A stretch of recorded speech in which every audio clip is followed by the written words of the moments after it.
Salut et bienvenue sur ce podcast qui aide les hommes gays et queer à s'épanouir sexuellement. Moi, c'est Guillaume, votre hôte. Je suis gay, j'ai 37 ans et longtemps bloqué sexuellement. Alors j'ai lancé ce podcast comme un guide pour me débloquer.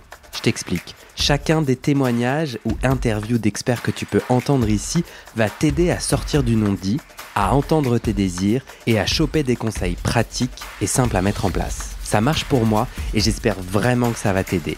Une dernière chose, va dans le descriptif de cet épisode pour trouver le lien du Discord pour discuter entre auditeurs, mon Instagram pour voir ma tête et suivre les coulisses du podcast et le lien pour faire un don, car oui, ce podcast est 100% dépendant du soutien des auditeurs. Allez, place à ton épisode, bonne écoute. Je me glisse à la fin de cette intro pour une annonce très importante. Je suis excité telle une puce. Je t'invite au tout premier épisode de ce podcast enregistré avec public à Paris. Ça sera le 20 novembre prochain à 19h. Je serai avec notre docteur gay-friendly préféré, Thomas, pour parler de santé sexuelle gay et les auditeurs présents qui le souhaitent pourront poser leurs questions directement. Tout ça suivi d'un verre pour se rencontrer et kiffer. Si tu entends ce message, c'est qu'il reste des places. Remplis le formulaire pour te préinscrire. Direction le descriptif de cet épisode, tu trouves le lien du site du podcast. Ou sinon, le voici, bit.ly/comment devenir. Une fois sur le site, le lien du formulaire est tout en haut, je te l'ai mis en violet. J'ai trop hâte. Allez, place à votre épisode, bonne écoute. Vous écoutez la deuxième partie de ce témoignage. Pour retrouver la première partie, c'est l'épisode précédent. Facile. Combien de temps t'es dans le masque ? Tu fais tout ton lycée comme ça ? Ouais, je fais tout mon lycée comme ça. Donc il n'y a pas de sexualité pour toi, il n'y a pas d'amourette, il n'y a pas de...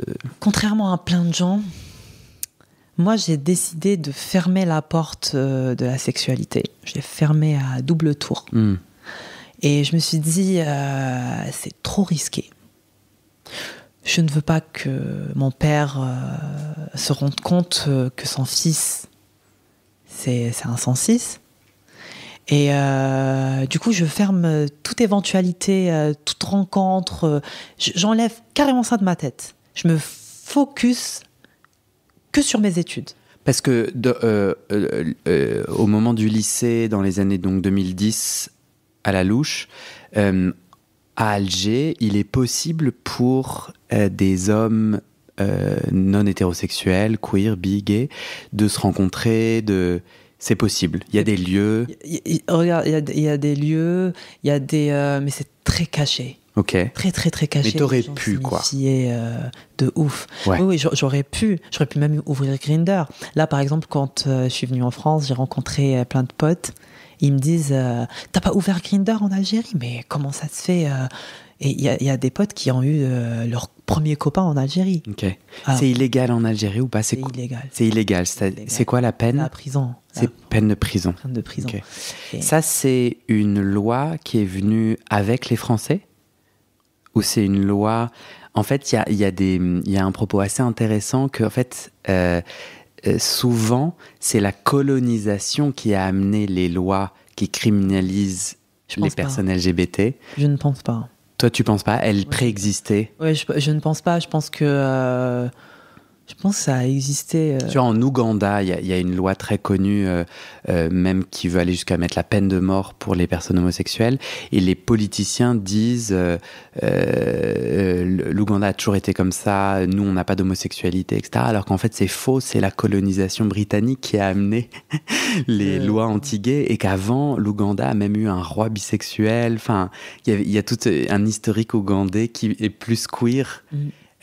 Tu sais pas ça sur l'Algérie ? Là, sur l'Algérie, franchement, non, je y a ne sais pas de souci. Donc, en tout cas, c'est illégal. Est-ce que la loi est utilisée ? C'est-à-dire, est-ce que la police est sur Grindr dans les lieux LGBT et arrête des gens ?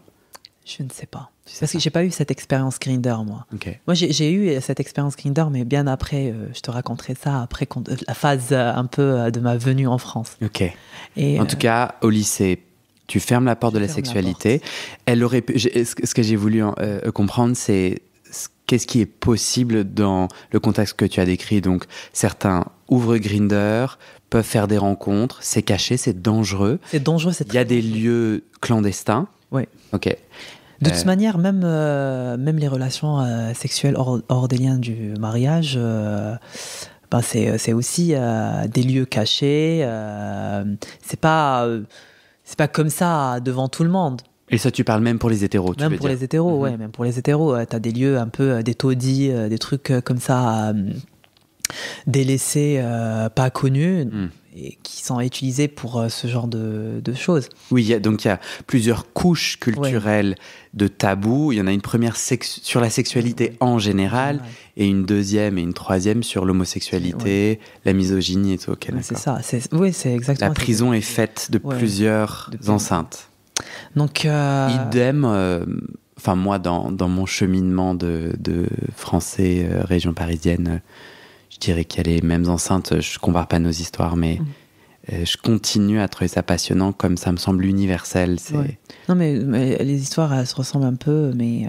on pourrait se dire, pas la même religion, pas la même culture, pas le même endroit du monde, on pourrait se dire que...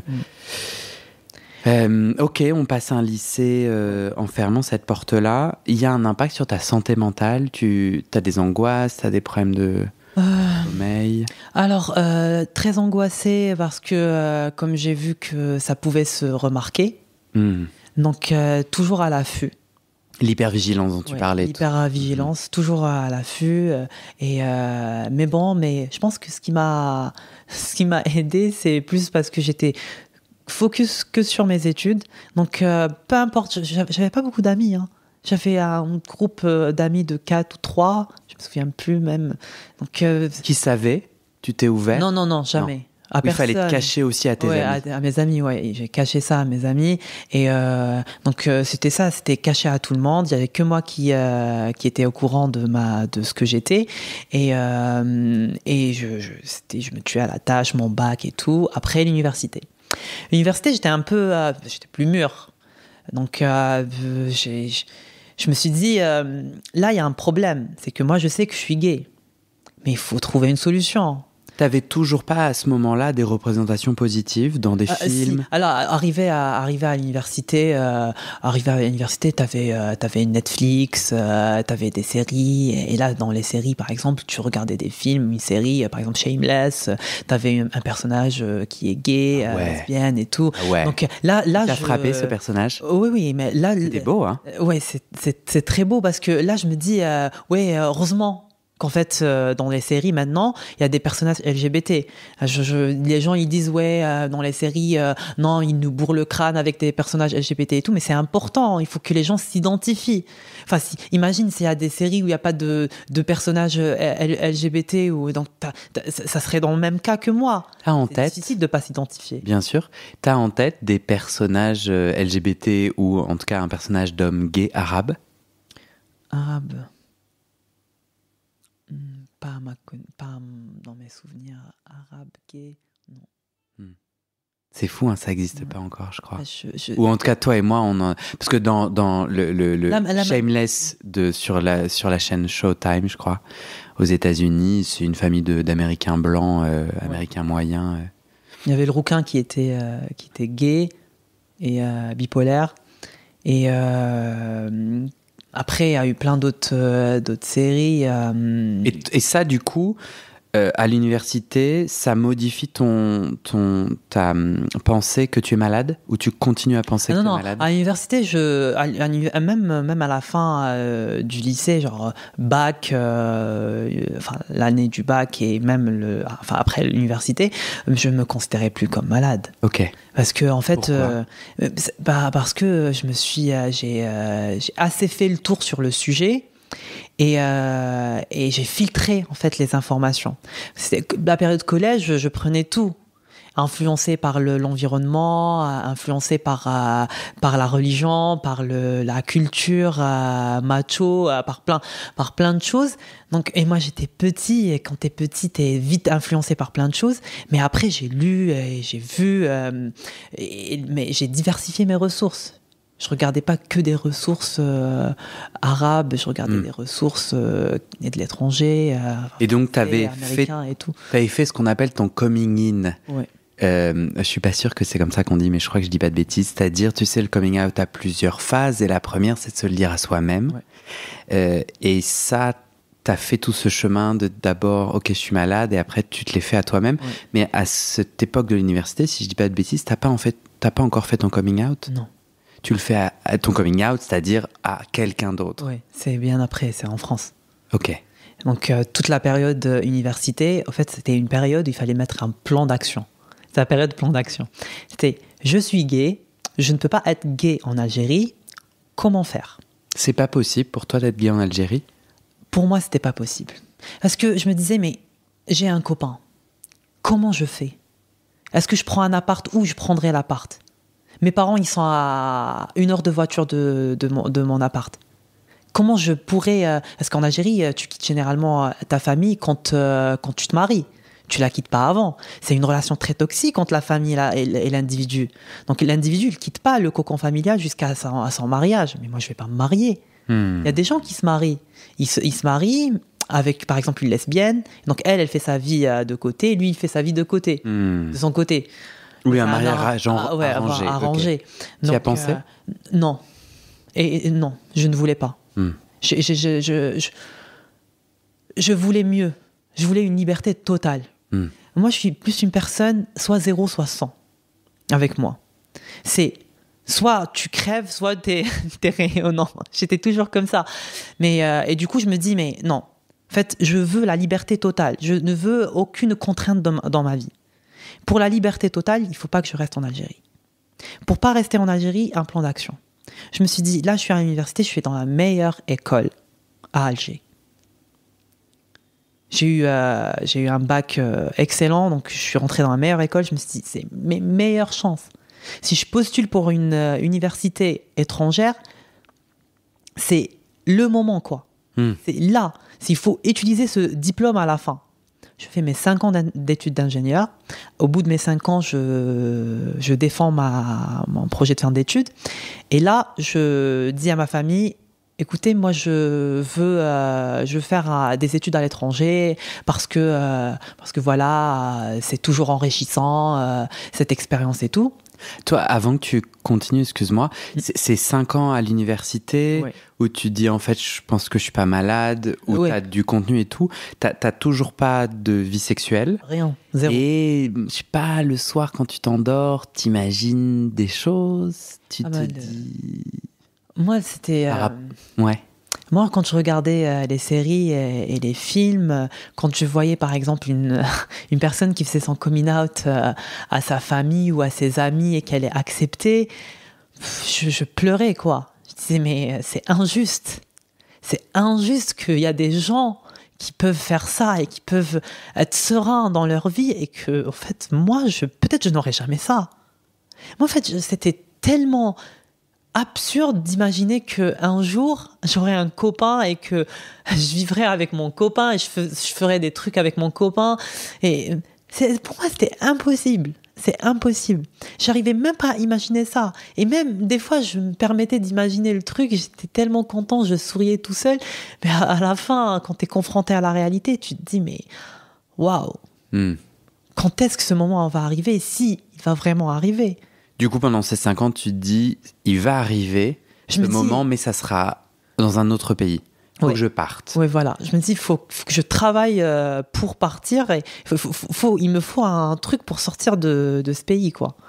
Tu dis à tes parents, je vais partir étudier à l'étranger. À l'étranger, pour mes études, en tout cas, je savais très bien que ça allait passer crème parce que eux, ils m'ont toujours soutenu... quand c'est un truc lié à mes études. Et à l'excellence. À l'excellence, ils acceptent toujours. Donc, ils me disent, ouais, t'inquiète, on va te soutenir financièrement, moralement. Ils étaient là durant tout le process. Franchement, leur soutien était indéfectible. Je suis quand même curieux, pendant 5 ans, tu habites chez tes parents à l'université ? Oui. Ah oui, du coup, ça...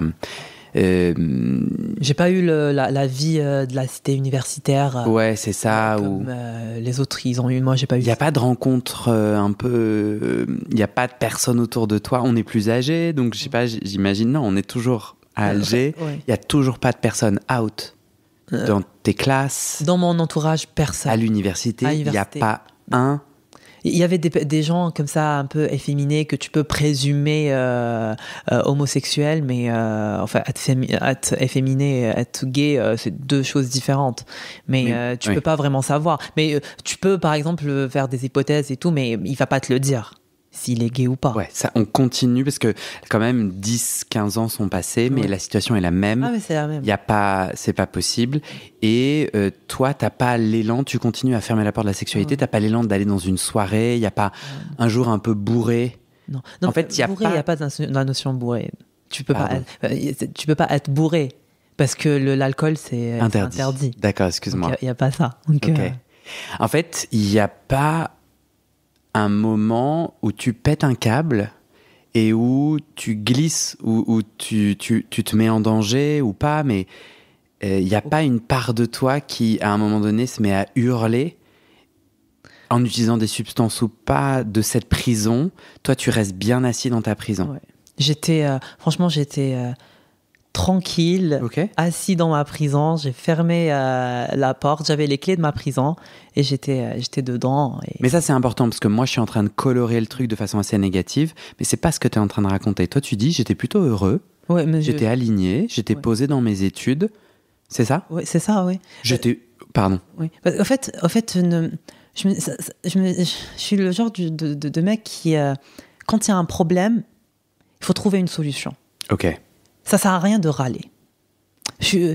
Donc, même dans ma vie au quotidien, s'il y a un problème, je réfléchis à la solution.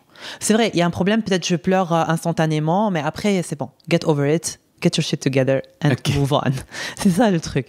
Et moi, c'est un problème qui est grand, qui a plein de variables dedans. Et donc, je me dis, mais ça sert à rien si je commence à hurler et tout, mais je hurlais, oui, intérieurement.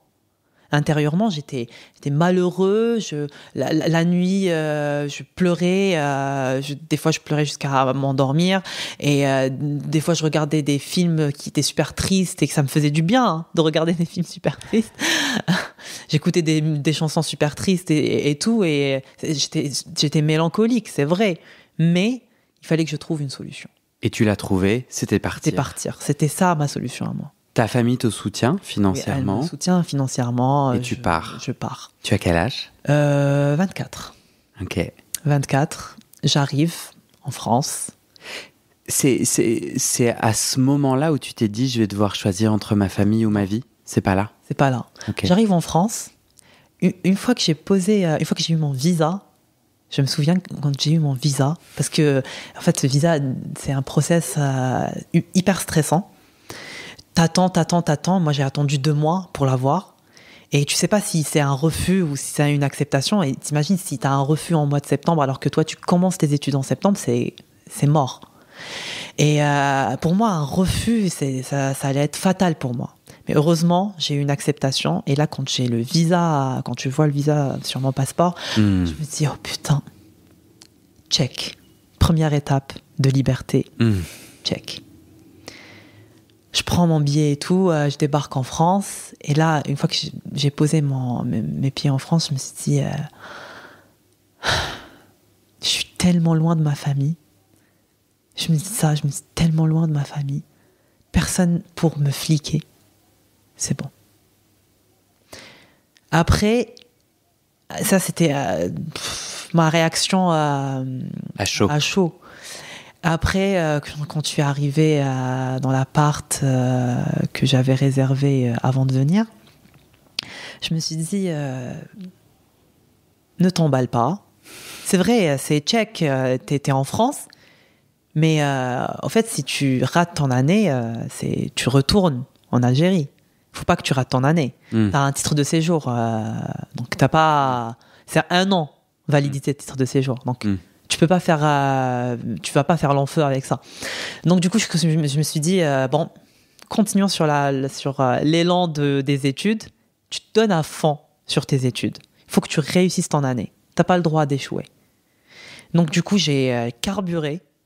Je me suis donné à fond, encore une fois. Ils étaient super fiers de moi, mes parents. Et on n'a pas ouvert la porte, même pas. D'autres portes. Aucune. J'avais des regards comme ça à la bibliothèque, des fois, comme ça, mais je me suis jamais permis de faire un truc au-delà d'un simple regard, un échange de regards. Tu sais pourquoi ? Je ne sais pas. Mais ça m'a pris une année pour faire mon coming out. Toute l'année universitaire. Et durant toute l'année, mon seul souci, c'était de réussir mon année. 1. Et 2, c'était c'était de trancher sur la question de est-ce que je choisis ma famille ou je choisis mon bonheur. Et ça m'a pris 1 an pour répondre à cette question. À la fin, j'ai eu ma réponse en gros quand j'ai eu mon stage et c'était là où je me suis dit l'année, elle arrive, on arrive à la fin de l'année et en fait, je suis la même personne. Je suis toujours cette personne qui n'a aucune sexualité et en fait qui a peur d'être libre et de prendre en fait et de se choisir. J'avais peur de me choisir moi et de rencontrer quelqu'un ou de juste un plan, tu vois, un plan et de décevoir mes parents qui sont en Algérie, genre vraiment loin de moi, mais quand même ils avaient cette influence sur moi, même à des milliers de kilomètres, ils ont cette influence sur moi. C'est pas possible. Je me suis dit mais c'est quoi cette lâcheté, cette peur, je me suis dit mais c'est pas logique, il faut pas être comme ça. J'ai suivi le plan à la lettre. J'arrive en France et je continue à avoir la même vie. Mais tu justifiais pas ça en te disant il faut que je réussisse et du coup ouvrir certaines portes vont me faire perdre des capacités de réussir. Je disais ça, je disais ouais, ça va me en gros me dévier, déconcentrer okay. Sur mon de mon objectif, que j'allais pas être aussi performant. Mais est-ce que c'est possible que la puissance de ces masques, en fait, on enfonce le masque, la cagoule sur notre visage pour la mettre, et en fait, c'est plus galère que ça à enlever. Parce que c'est assez étroit, ou peut-être qu'avec le temps, ça commence à nous enserrer le cou et le visage. Non mais c'est ça, je suis tout à fait d'accord avec ça, parce que moi, à la fin de l'année, je me suis dit, non mais j'arrive à la fin de l'année. J'ai réussi mon année. Et j'ai même décroché à un job. Donc, j'ai de quoi renouveler mon titre de séjour. C'est bon. Donc, est-ce que je peux me permettre ? Et Tu te rappelles de ce moment où tu te dis « Non mais merde là ». Oui. C'était quand ? C'était à l'issue de cette première année en France ? Oui, c'était à la fin de la première année. Et j'ai eu mon job. Et mon job, c'était à Paris. Et du coup, j'arrive, je débarque comme ça. Et je me dis merde. Et je l'ai dit, j'avais pris un Blablacar. Je l'ai dit dans le Blablacar. Dans le Blablacar, j'ai ouvert toutes les apps de rencontre. J'avais pris un Blablacar, parce que j'étais loin de Paris. J'avais pris un Blablacar pour aller à Paris. Et dans le Blablacar, je me suis dit, non, faut que ça cesse. Là, c'est la fin de cette vie, étouffante. Et là, j'ouvre toutes les apps. J'ai installé Grindr, Tinder, Facebook Rencontres. J'ai la totale de toutes les apps. Et je me suis dit, je mets mon profil, je mets mes photos. Parce qu'au début, je me suis dit, non, mais je vais pas mettre mes photos, nanani. Je me dis, non, je m'en fous. Je suis là à 100% de ma décision. Je me choisis moi et je m'en fous de ma famille. Je vais mettre mes photos, mes vraies photos sur Grindr. Je vais mettre mes vraies photos sur Facebook Rencontres, sur Tinder. Je ne veux plus me cacher. Moi, j'ai dit, si une personne soit 0, soit 100. c'est 100%, je me suis dit, je m'assume. Et après, quand j'ai ouvert toutes les apps, je me suis dit, ok, je commence à faire mon coming out. Je me dis, voilà, je commence par les meufs, c'est plus facile. J'ai fait mon coming out le premier mois, j'ai dit à toutes les meufs que j'étais gay. C'est qui les meufs de tes études? Ouais, c'est des potes à moi. Soit elles sont venues d'Alger comme moi. Et en tout cas, t'avais des potes j'avais à Paris pendant cette année, mais à qui tu n'avais rien dit de tout ça. Rien. On était quand même un groupe de potes qui ont fait la démarche de visa et tout, qui sont venus en même temps en France. En fait, la première personne, c'est une question, est-ce que la première personne à qui t'as fait ton coming out, c'est la personne dans le Blablacar? Non. Ok. Non, Blablacar, c'était juste... C'était dans ta tête, en fait. La personne conduisait, et toi, tu disais, je vais arriver à Paris et ma vie va changer, et ça change maintenant. Et je te disais ça parce que je trouve que parfois, les premiers coming out, enfin, les premières fois où on dit quelque chose qui transforme notre vie, c'est à des gens qu'on connaît pas trop, qui, sans le savoir, sont les réceptacles d'un tournant de vie. Oui, ça c'est vrai. Mais moi j'ai commencé par ceux que je connaissais. Et la première meuf, en gros, j'ai mis 1 heure pour dire que j'étais gay. Je tournais autour du pot. Et à chaque fois je disais, oui, j'ai envie de te dire un truc. Et le truc c'est, et tu sais, c'est difficile de le dire. Et nanani, et nanana. Et j'ai mis 1 heure à le dire. Et à la fin, j'ai enfin pu dire gay, alors que c'est un mot à 3 lettres. Enfin pu dire gay, et elle était super contente. On a pleuré et tout. Elle me dit, franchement, je suis très contente pour toi et que tu puisses comme ça dire et que là, maintenant, tu t'assumes. Merci de m'avoir fait confiance et tout. Franchement, les meufs, elles étaient vraiment super... réceptive et gentille.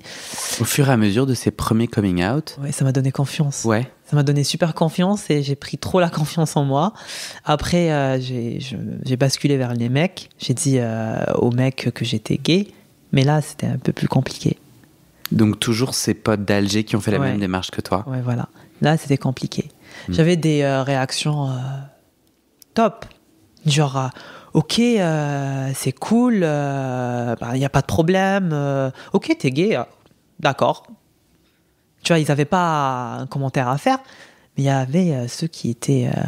mais attends, mais je comprends pas ce que tu me dis là, mais c'est pas possible. T'es pas gay, arrête, t'es juste influencé par l'Occident et tout, mais arrête, mais t'es pas une tafiole. Tu te vois comment tu parles et tout, on dirait un 106, je sais pas quoi. Il disait, mais non, mais je ne peux plus écouter ce discours, j'ai envie de gerber, c'est pas possible pour moi.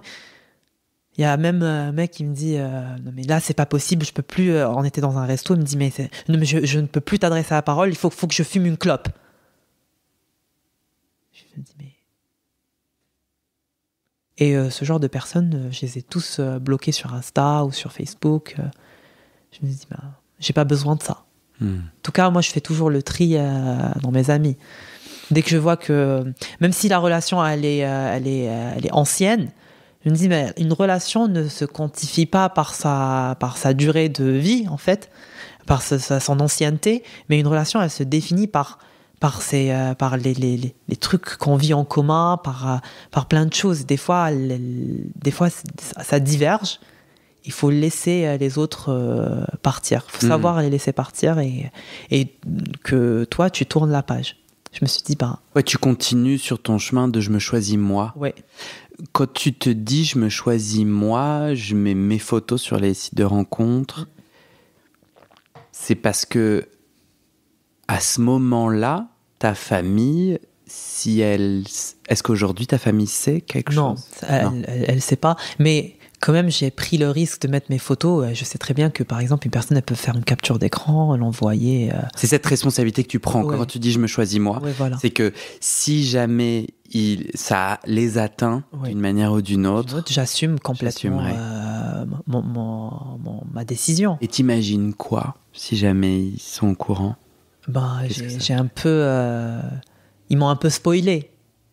Ils m'ont un peu spoilé leur réaction parce que déjà j'avais changé de style vestimentaire, je m'habillais des fois en rose et ils ont vu en fait des photos où j'étais habillée en rose et tout et j'ai eu la remarque et après ils m'ont pas parlé 6 mois. Hein. Ok. Après je suis revenue vers eux, j'ai parlé à ma mère et après ça s'est un peu calmé. Et après, j'ai commencé à mettre des accessoires, une boucle d'oreille.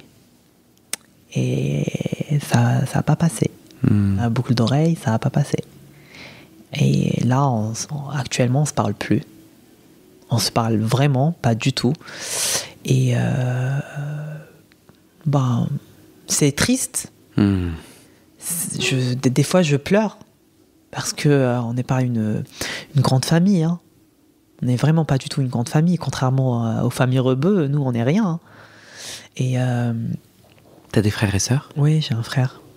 Et tu lui as parlé? Ah si, je suis revenue une fois avant tout ça, avant la boucle d'oreille et tout ça. Je suis revenue à Alger et j'ai fait mon coming out à mon frère parce que j'étais con, hein, parce que il a commencé à me partager un peu sa vie.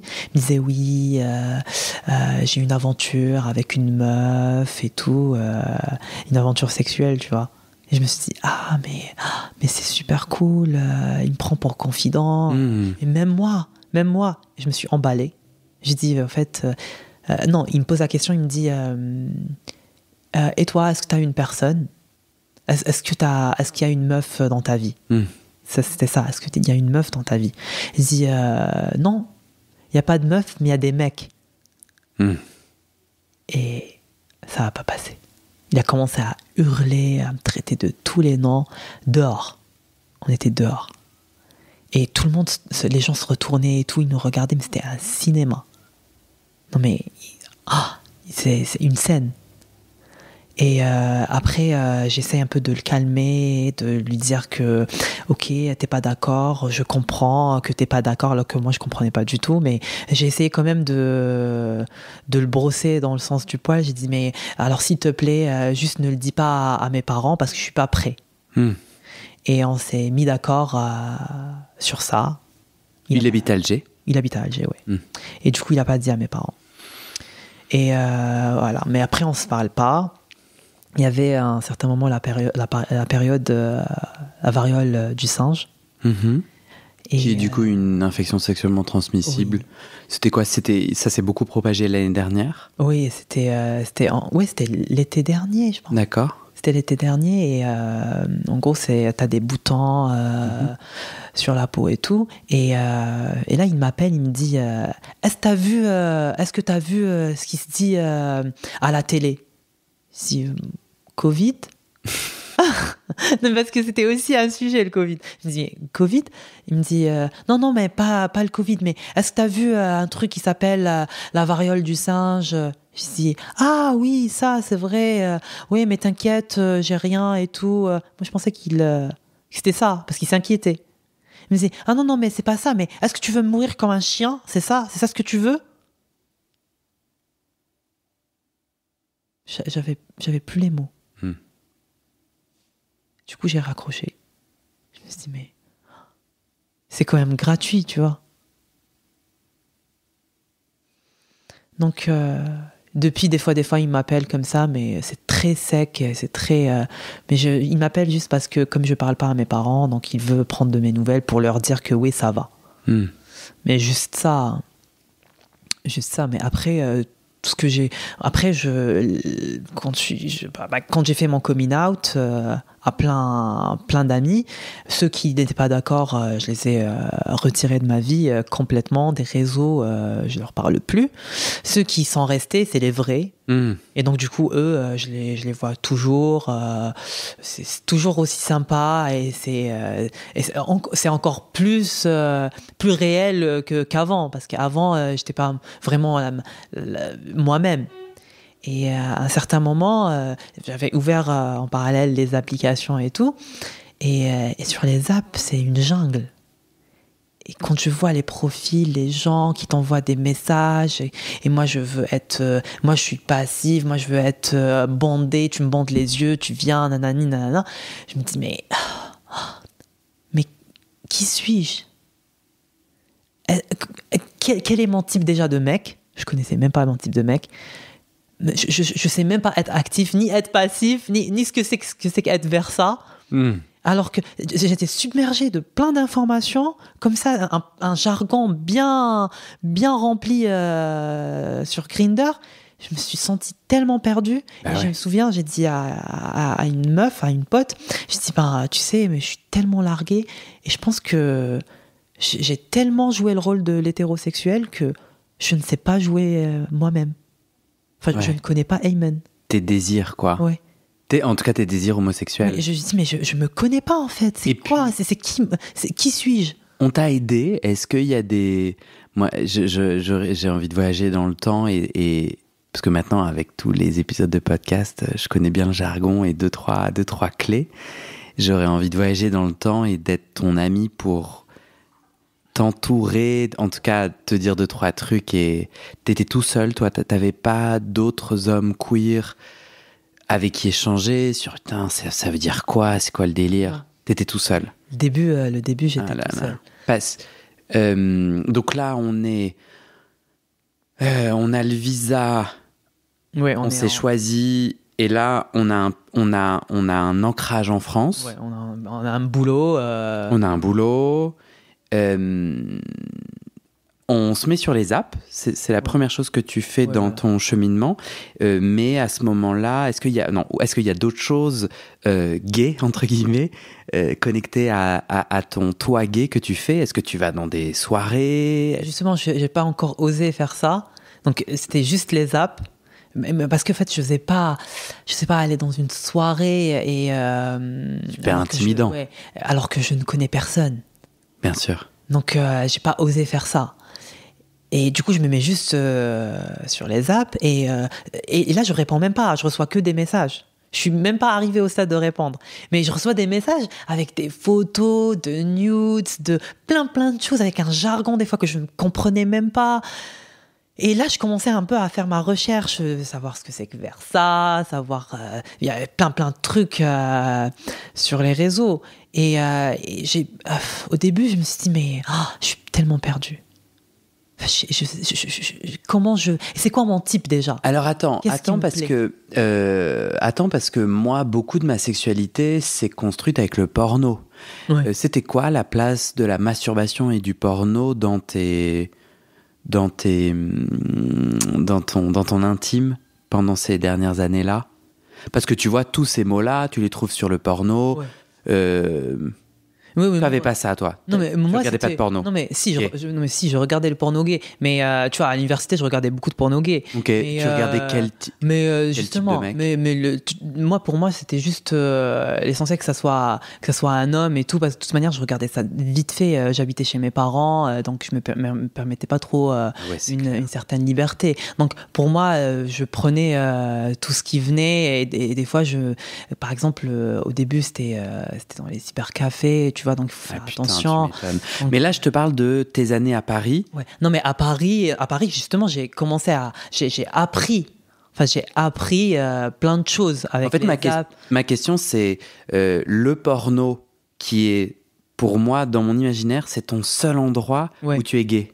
Oui, c'était ça. On est d'accord. Ouais. T'es à Paris, là pour le coup, tu peux un peu plus regarder du porno ou en tout cas être un peu plus détendu.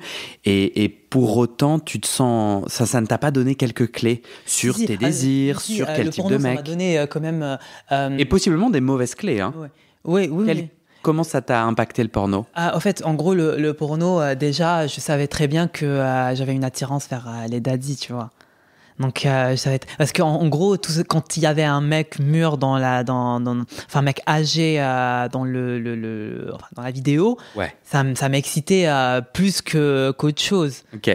Donc, mais par contre, je ne savais pas si j'étais passif ou actif. Avec le porno, j'ai pas pu savoir ça. Tu vois, quand tu te masturbais, que tu fermais les yeux, que tu regardais les pornos. En fait, c'était juste, je sais pas, j'avais une imagination assez, large.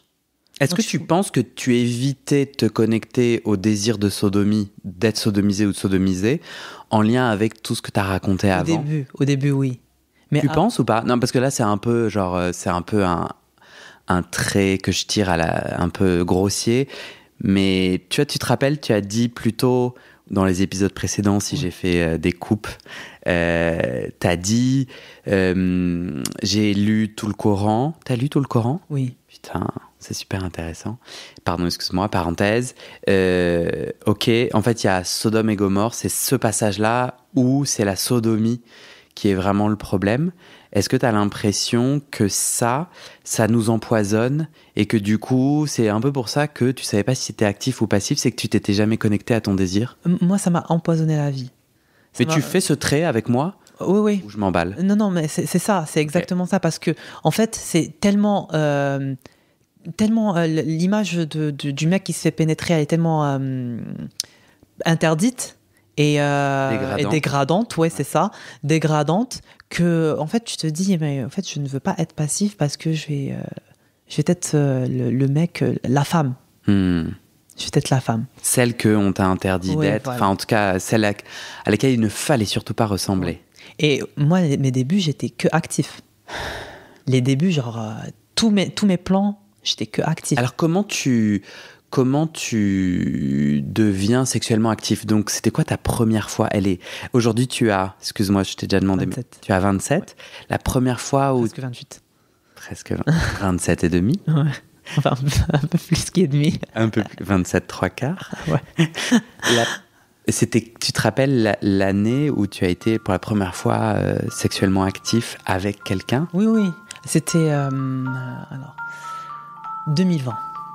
Et tu me racontes cette première fois ? Oui. Alors, c'était un mec que j'ai rencontré sur Facebook Rencontre. Ok.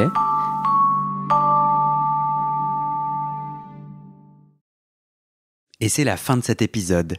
Vérifiez dès maintenant si la suite est déjà publiée. Sinon, vous pouvez vous abonner à ce podcast sur votre plateforme d'écoute pour être alerté dès la sortie des nouveaux épisodes. Et si vous aimez les témoignages intimes comme celui que vous venez d'écouter, j'ai 2 autres podcasts qui pourraient bien vous plaire. Je vous les présente. Histoire de devenir moi. Ça, c'est un podcast dans lequel des gens ordinaires me racontent un tournant déterminant pris dans leur vie. Ils racontent le déclic qui a tout changé et comment ils sont devenus un peu plus eux-mêmes. Ma dernière séance de psychanalyse. Ça, c'est un podcast dans lequel des gens me racontent leur dernière séance sur le divan et comment la psychanalyse les a aidés, ou pas. Et d'ailleurs, c'est avec ce podcast que j'ai gagné le prix du meilleur podcast de conversation en 2022. Alors pour écouter ces podcasts, vous pouvez tout simplement taper les titres dans la barre de recherche de votre plateforme d'écoute. Mais je vous mets aussi dans le descriptif de cet épisode les liens pour écouter ces podcasts et les liens de mes réseaux sociaux pour découvrir les coulisses de mon aventure de podcasteur et aussi la page de dons pour soutenir mon travail et mes podcasts. En tout cas, n'hésitez pas à m'envoyer vos retours et vos réactions à guillaumefaidespodcasts@gmail.com ou sur mes réseaux sociaux. Ça me motive énormément de savoir que ces histoires naviguent et résonnent, ou pas d'ailleurs. Allez, merci pour votre écoute et à très bientôt dans vos oreilles.